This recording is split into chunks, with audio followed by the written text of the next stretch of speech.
Est-ce qu'on ferait pas un petit point série, Aurélien, étant donné que tu m'as contraint et forcé à regarder une série? Est-ce que tu peux confirmer, Aurélien? Attendez, non, je m'inscris en faux là, moi j'ai rien Rise fait. by the Wolves. Tu m'as forcé à la Je t'ai regarder. harcelé de messages pendant une demi-heure juste. Il m'a juste harcelé une demi-heure. Non, plusieurs fois tu me l'as dit, il faut que tu regardes ça. Regarde Raised by the Wolf tout le temps. Et à un moment j'ai craqué, j'ai fini par le regarder. Et c'est terrible. Alors c'est pas terrible, mais c'est pas ouf. Visuellement, il y a des trucs bien. Le côté exoplanète fonctionne bien. Je sais plus comment ça s'appelle. KSL 22B ou je sais plus comment. C'est quoi le nom de la planète. Et en gros, il y a deux androïdes qui arrivent, deux robots qui arrivent avec des embryons humains et qui vont tenter de les faire vivre de façon athée, étant donné que sur Terre, en fait, il y a une grosse guerre entre les athées et un culte, le culte de Mithra. C'est un truc qui existait dans la Rome avant que le christianisme s'impose.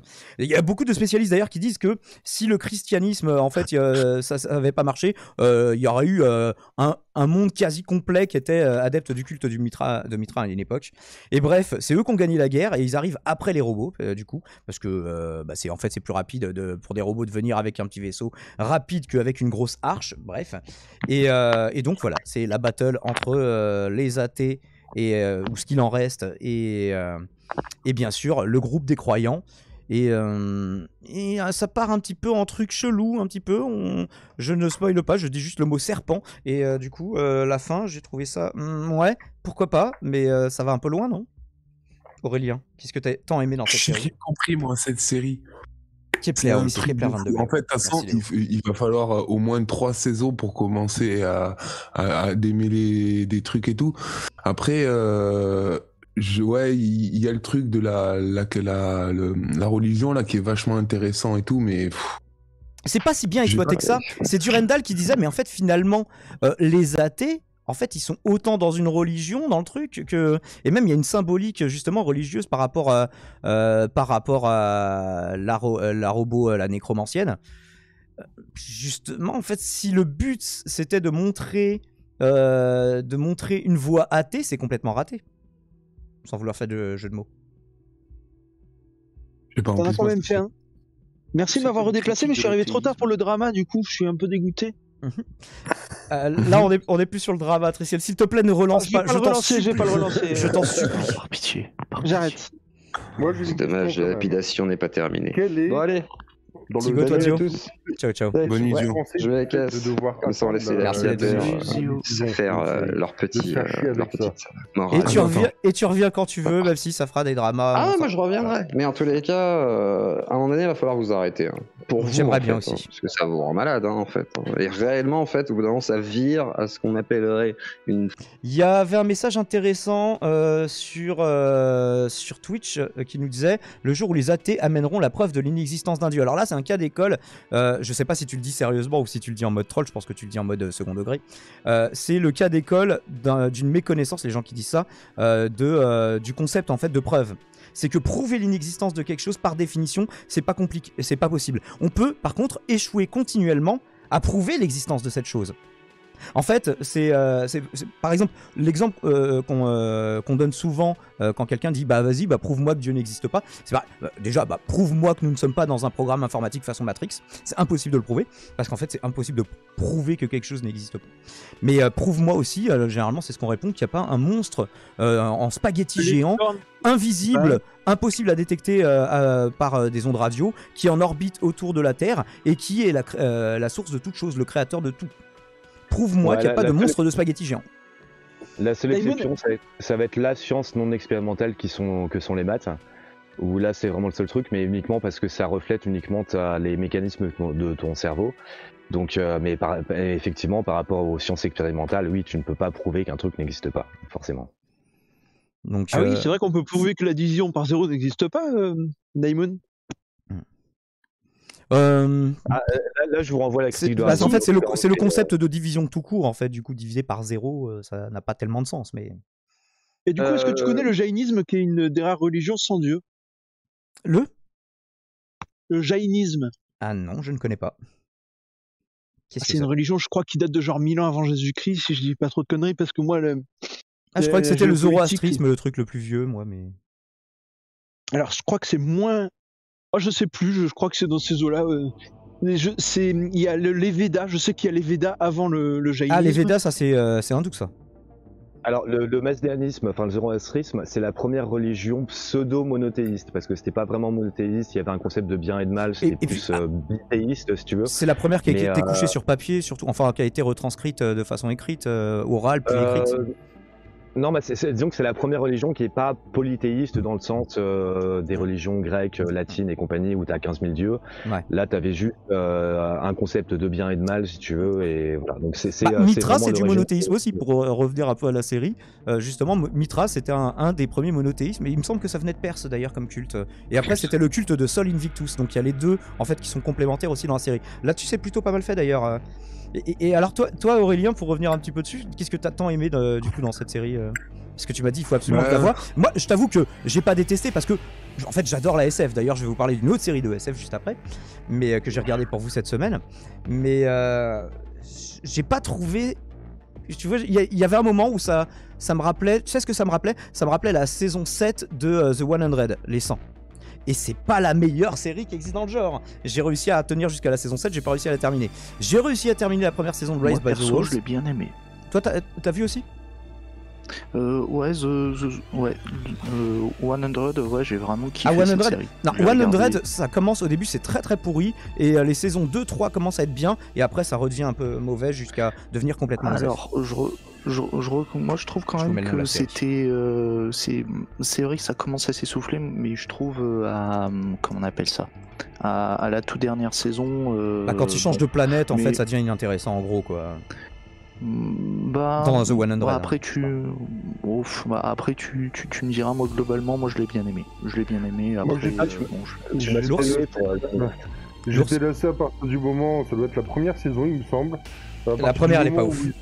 Sur Terre, enfin où ils reviennent sur la planète. À ce moment-là, j'ai dit ouais, j'ai regardé l'épisode, j'ai dit ouais bon c'est bon, ça me saoule. Alors au début ce qui dégoûte un petit peu dans The 100, puisque je fais le parallèle un petit peu entre les deux séries, c'est que t'as l'impression de regarder un teenage movie, genre les mecs ils arrivent en mode c'est post-apocalyptique et ils arrivent et ils sont en mode colonie de vacances. Ils sont en mode Cancun, ils sont en mode Spring Break. Avec l'histoire d'amour à la con qu'on sait très bien, enfin tu vois, qui est déjà spoilé d'avance et tout, enfin ouais, je me souviens de ce détail de merde qui est bêté, j'ai fait, je me suis dit ouais bon. Faut aller dans le standard trop, sur Discord, Larceau, les canaux vocaux. Mais ouais. Je te montre. Tu m'as spoilé pour le coup de la planète, du coup j'ai pas vu les dernières saisons de 100, mais... du coup oui, le but c'était de faire une mini-chronique sur Raised by the Wolves, c'est pas sur 100. Mais 100 ça commence à dater un petit peu, tu vois, donc c'est pour ça que je savais pas que je spoilerais des gens, vu que c'est pas un truc d'actualité trop, mais... Vu que la série est finie, quoi, mais... D'ailleurs, moi, du coup, j'ai pas réussi à la terminer. Mais Raised by the Wolves, non, faut voir sur le temps. Si ça avait coupé ou pas. Alors, moi, j'ai bien aimé cette série de Raised by the Wolves, parce qu'en fait, je trouve que j'aime bien les séries où ça type, tu sais, à chaque épisode, tu te dis, mais qu'est-ce qui se passe, de quoi ils parlent, où ils vont nous amener, et c'est un peu mystique, technologique, tout ça. Moi, j'aime bien. Mais est-ce que les réponses sont vraiment satisfaisantes, du coup? Technologie, même si ça va pas très bien ensemble. Si à la fin, le mec. Moi, j'ai pas trouvé les réponses satisfaisantes, justement. Aurélien, je trouve pas qu'on ait beaucoup de réponses à la fin de la saison 1, et puis j'aime bien les contre-pieds qu'il prend avec les personnages. Et merci à Vulgadra, merci à toi mec. Merci. Y a pas de quoi. Le taf. Bah tout a m'a acheté. Et Aurélien, je te laisse reprendre. Toi t'as trouvé la fin, ça t'a... Bah, alors évidemment ça te fait te poser plus de questions la fin, mais tu te dis là vous êtes parti loin pour pouvoir le justifier de façon logique et cohérente avec le reste de la série, ça va être tendu. Ouais, c'est pas cohérent le truc avec la meuf robot sur la fin et tout. Mais de toute façon, ça fait longtemps que je l'ai pas vu. Enfin, je l'ai vu qu'au tout début quand elle est sortie. Moi, je la regardais. Et merci à Sodom Gimli qui carry. Daniel, à toi. Et ouais, j'ai du mal à structurer ce que je veux dire. Alors, je veux pas spoil pour les gens dans cette chronique, mais juste un moment, le concept de créateur. Je trouve que... Alors oui, ça pourrait être intéressant, mais du coup, en fait, la direction que ça prend, c'est justement la critique que j'ai à en faire, le concept de créateur pour la nécromancienne. C'est... où ça devient carrément mystique et religieux, hein, et alors que c'est censé être la dernière représentante plus ou moins de l'athéisme.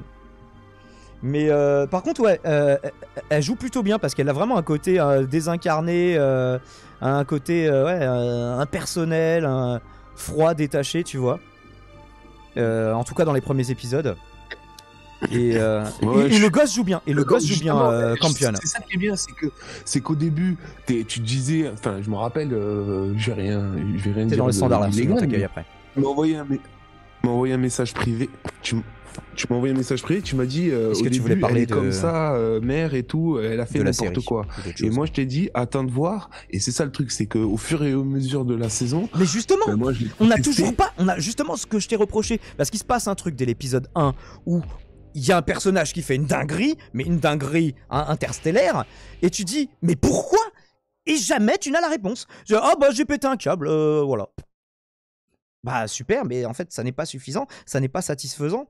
Et c'était en espoir de comprendre dans la première saison. Mais si, c'est ça. Enfin, ils ont fait une Daenerys, quoi. Elle est la représentante. Oui. Elle est la représentante de l'athéisme. Enfin, elle est une des représentantes de l'athéisme.